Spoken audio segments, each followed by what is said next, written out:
భారత రాజ్యాంగ నిర్మాత బాబాసాహెబ్ అంబేద్కర్ విగ్రహాన్ని విజయవాడ నగర కేంద్రంలో సామాజిక న్యాయ మహాశిల్పం అనే పేరుతో గత ప్రభుత్వం వైఎస్ జగన్మోహన్ రెడ్డి గారు దాదాపు 404,35 లక్షల ఖర్చు పెట్టి ఒక అతిపెద్ద బాబాసాహెబ్ అంబేద్కర్ విగ్రహాన్ని నెలకొల్పడం ఈ భారతదేశంలోని ప్రజలకు, ముఖ్యంగా తెలుగు ఉమ్మడి రాష్ట్రాల్లో ప్రజలందరికీ తెలిసిన విషయమే. మరి అటువంటి బాబాసాహెబ్ అంబేద్కర్ విగ్రహం ముందు ఉన్నటువంటి పేరును ధ్వంసం చేస్తూ నిన్నటి దినం తెలుగుదేశం పార్టీ నాయకులు రాత్రి వేళల్లో చీకటిలో కరెంటు దీపాలు ఆఫ్ చేయించి అక్కడ పోయి సుత్తులు మరి ఇతర మారణాయుధాలతో ఆ విగ్రహం కాంపౌండ్లోకి చొరబడి అక్కడ ధ్వంసం చేయడం పూర్తిగా ఇది ఒక తప్పుగా భావిస్తూ ఈ దుశ్చర్యని యావత్తు తెలుగు రాష్ట్రాల్లోని ప్రజలంతా ఖండించాలని చెప్పేసి ఈరోజు దళిత సంఘాల ఐక్యవేదిక ఆధ్వర్యంలో నిరసన తెలియజేయడం జరుగుతుంది. మరి బాబాసాహెబ్ అంబేద్కర్ గారు ఈ దేశానికి భారత రాజ్యాంగాన్ని రచించి అందిస్తే ఆ రాజ్యాంగ పరిపాలనలో కొనసాగుతున్నటువంటి కేంద్ర రాష్ట్ర ప్రభుత్వాలు మరి అదే బాబాసాహెబ్ అంబేద్కర్ని అవమానపరిచి కించపరిచే విధంగా దళిత గిరిజనులు మరియు బహుజనులు మనోభావాలు దెబ్బతీసే పద్ధతిలో నిన్నటి రాత్రి జరిగినటువంటి ఒక దారుణ దుశ్చర్యని పూర్తిగా ఖండిస్తున్నామని చెప్పేసి ఈ సందర్భంగా తెలియజేయడం జరుగుతుంది. మరి గతంలో కూడా తెలుగుదేశం పార్టీ అధికారంలోకి వచ్చిన క్షణంలోనే వివిధ ప్రభుత్వ కార్యాలయాల్లోనూ మరియు ఇతరత్ర సముదాయాల్లోనూ పేర్లు తొలగించే క్రమంలో బహిరంగంగానే సుత్తులు, కొడవళ్ళు, గొడ్డళ్ళు లాంటి మారణాయుధాలతో ధ్వంసం చేయడం జరిగింది.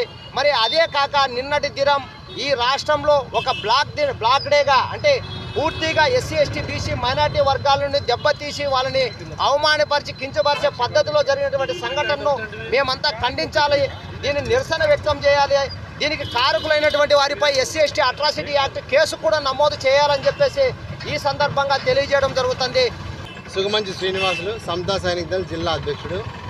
ఈరోజు దళిత సంఘాల ఐక్యవేదిక ఆధ్వర్యంలో నిన్న జరిగినటువంటి బాబాసాహెబ్ అంబేద్కర్ విగ్రహం మీద కొంతమంది అల్లరి మూకలు, లేదంటే మతి లేని, విఘ్నత లేని కొంతమంది వ్యక్తులు, వాళ్ళ వెనకలు ఉన్నటువంటి అంతకంటే మతి లేని, జ్ఞానం లేని వ్యక్తుల ద్వారా జరిగిన ఈ దాడి యావత్ భారతదేశానికి, ప్రపంచానికి అవమానకరమైనది. ఎందుకంటే కొంతమందికి మేము ఈ పత్రికా మీడియా ద్వారా, ఎలక్ట్రానిక్ మీడియా ఏం చెప్తున్నామంటే, అయ్యా బాబు, మీకు డాక్టర్ బాబాసాహెబ్ అంబేద్కర్ గారి గురించి తెలియకపోతే ఇంగ్లీష్లో, తెలుగులో ఆయన బుక్కులు వస్తాయి.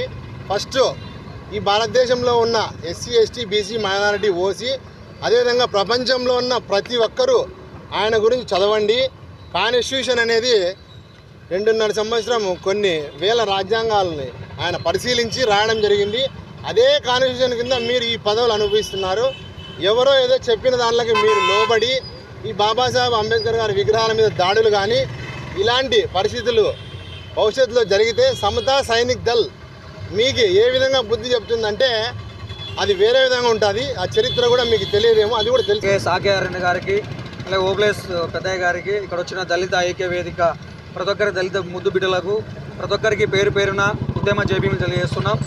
అన్నగారు చెప్పినట్ట నిన్నటి రోజున అంబేద్కర్ స్మారక విగ్రహం దగ్గర గౌరవ ముఖ్యమంత్రి జగన్మోహన్ రెడ్డి గారి పేరు ఉందని చెప్పేసి ఈ ప్రభుత్వం శిలాఫలకాన్ని పగలగొట్టడం ఎంతవరకు న్యాయం అని చెప్పేసి మేము దళిత ఐక్యవేదిక ద్వారా అడుగుతున్నాం.